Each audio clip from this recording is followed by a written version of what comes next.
오늘의 10분 말씀. 이사야 40장 1절부터 11절입니다. 1절 한 절 읽도록 하겠습니다. 너희의 하나님이 이르시되 너희는 위로하라. 내 백성을 위로하라.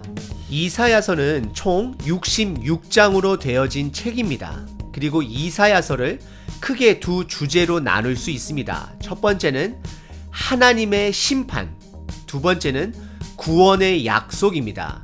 오늘 본문이 그 구원의 약속을 다루는 첫 시작의 장입니다. 그리고 이사야서의 배경은 다음 세 가지로 요약할 수 있습니다. 첫 번째는 북이스라엘은 이미 그 당시 아수르에게 멸망을 당한 상태입니다. 두 번째는 아직 남유다는 바벨론에게 멸망을 당하지 않은 폭풍 전야 상태입니다.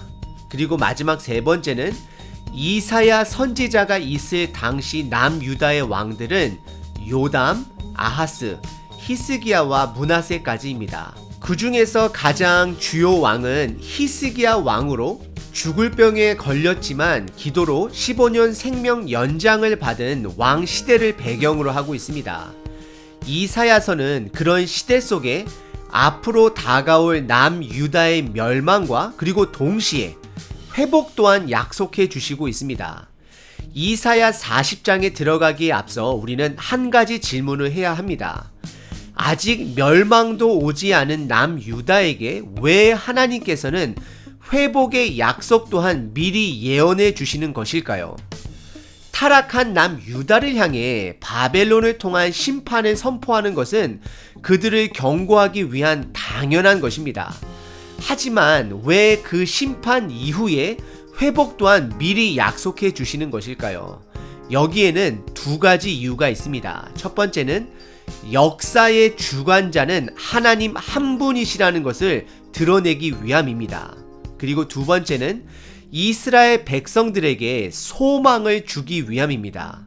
하나님의 경고적 예언대로 바벨론에게 점령을 당하고 하나님의 말씀대로 그들이 바벨론에게 포로로 있는 동안 또다시 말씀대로 언젠가는 다시 회복될 이스라엘에게 소망을 품도록 하기 위함입니다. 그리고 이사야에서는 이스라엘의 회복뿐만 아니라 예수님을 통한 궁극적인 하나님 나라에 대한 회복 또한 예언한 책으로 지금 현재 우리들에게도 적용되는 말씀인 것입니다.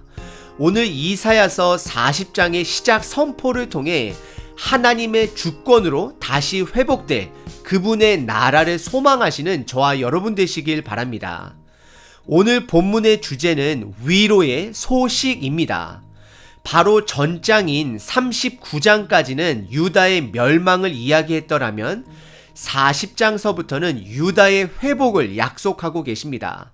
그래서 39장과 40장의 앞으로 이루어질 역사적 배경의 기간은 약 150년이 넘습니다. 기원전 약 600년도부터 남유다는 바벨론에게 침략을 당하기 시작해서 결국 망하게 됩니다. 그리고 하나님께서는 페르시아 고레스 왕을 통해 다시 회복을 준비하십니다. 고레스 왕이 이스라엘의 성전을 회복하도록 명령한 칙령이 기원전 539년을 기준으로 다시 이스라엘이 회복되어지기까지는 약 100년의 시간을 통해 회복이 되어집니다.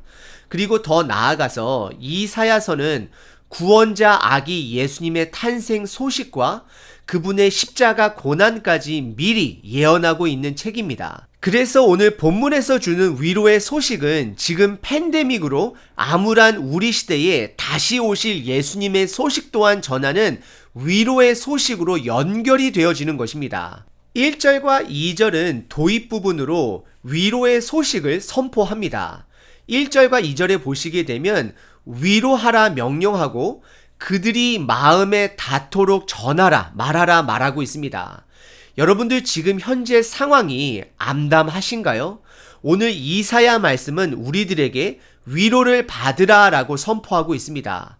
그리고 믿음의 사람은 소망을 잃어가는 사람들에게 그들이 마음에 닿을 수 있도록 그들이 이해할 수 있도록 복음의 기쁜 소식을 선포해야 됨 또한 말하고 있는 것입니다. 1절과 2절은 시작 부분으로 위로의 외침을 통해 우리에게 회복을 선포하고 있습니다. 그리고 3절서부터 11절까지는 새 음성이 나오게 됩니다. 첫 번째 음성에서는 주의 영광을 드러냅니다. 두 번째 음성에서는 영원할 하나님의 말씀을 드러냅니다. 그리고 마지막 세 번째 음성에서는 용사이자 목자이신 하나님의 귀환, 즉 그분의 나라 회복을 선포하고 있습니다. 첫 번째 음성은 3절서부터 5절 주의 영광이 이 땅에 나타날 것을 외치고 있습니다. 3절입니다. 외치는 자의 소리여 이르되 너희는 광야에서 여호와의 길을 예비하라. 사막에서 우리 하나님의 대로를 평탄하게 하라 라고 말하고 있습니다. 이 구절은 요한복음에서 침례 요한이 예수님을 선포하는 장면과 연결이 되어집니다. 아마도 침례 요한은 구약의 이사야서를 자주 묵상했던 자로 여겨집니다. 그래서 요한복음 1장에서 그는 본인 스스로를 광야에서 외치는 자의 소리다라고 선포하며 오실 예수님을 예비함을 보여주고 있습니다.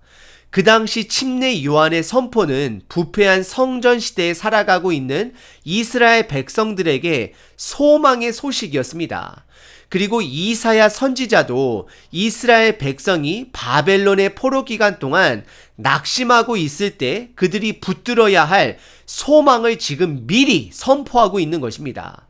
그리고 4절에서는 그들이 포로에서 나중에 돌아올 때에 산들과 언덕들과 고르지 아니한 땅들이 평탄하게 되고 평지가 되어 그들의 귀환을 환영하게 될 것을 암시합니다. 그리고 가장 중요한 절은 5절입니다. 그들이 예루살렘으로 돌아오는 과정, 그리고 돌아와서 드러날 하나님의 영광을 보게 될 것이다 라고 말을 합니다. 회복의 모든 과정이 전적인 하나님의 주권으로 이루어짐을 강조하고 있는 것입니다. 그래서 3절에서는 사람의 외침으로 시작을 했다라면 5절에서는 여호와의 입술이 말씀하셨다 말하면서 사람의 소리에서 하나님의 소리로 끝나는 것을 보여줍니다.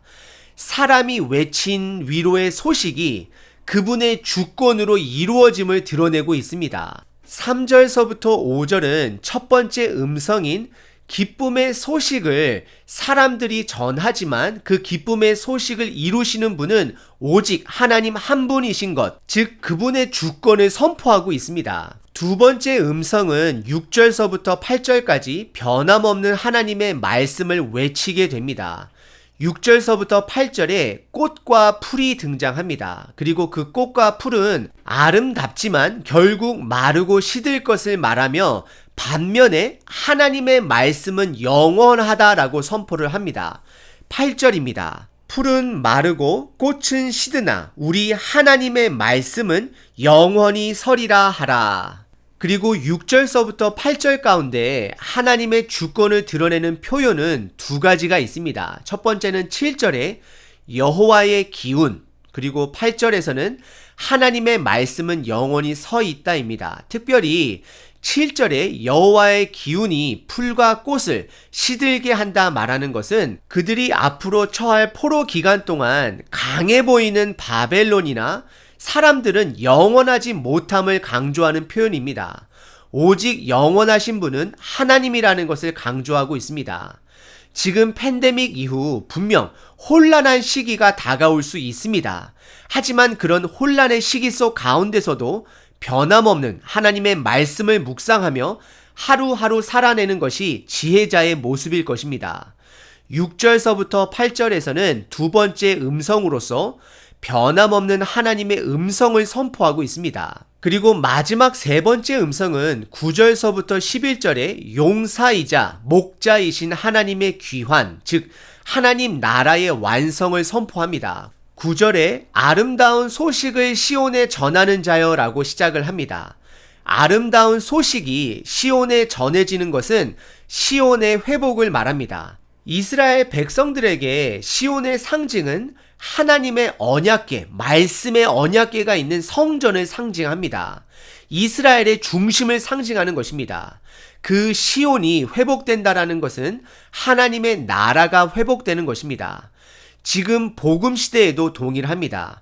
하나님의 나라는 말씀이 되신 예수님을 통해 회복된 것입니다. 그래서 9절에서는 힘써 소리를 높여 두려워하지 말고 유다의 성읍에 가서 사람들에게 그 기쁨의 소식을 전하라 선포합니다. 그리고 10절과 11절에서는 시온에 임하실 하나님의 모습을 두 가지로 표현합니다. 첫 번째는 용사의 모습, 두 번째는 목자의 모습입니다. 10절에 보라, 주 여호와께서 장차 강한 자로 임하실 것이다 라고 말하고 그의 팔로 다스릴 것을 말합니다. 강한 자, 그리고 팔을 강조하는 것은 용사의 모습을 상징하는 것입니다. 그리고 11절에서는 그는 목자같이 양떼를 먹이시며 어린 양을 그 팔로 모아 품에 안으시며 그들을 인도하는 목자로 묘사하고 있습니다. 이것은 하나님의 권능과 동시에 사랑을 상징하는 것입니다.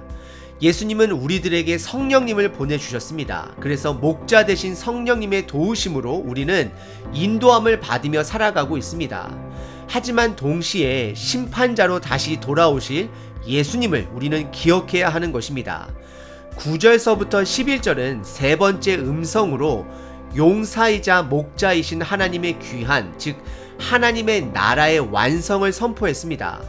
비록 우리가 살아가는 사회가 온전하지 못할지언정 소망을 품고 우리의 능력이 아닌 하나님의 주권과 권능으로 완성될 하나님의 나라에 소망을 품고 살아가야 합니다.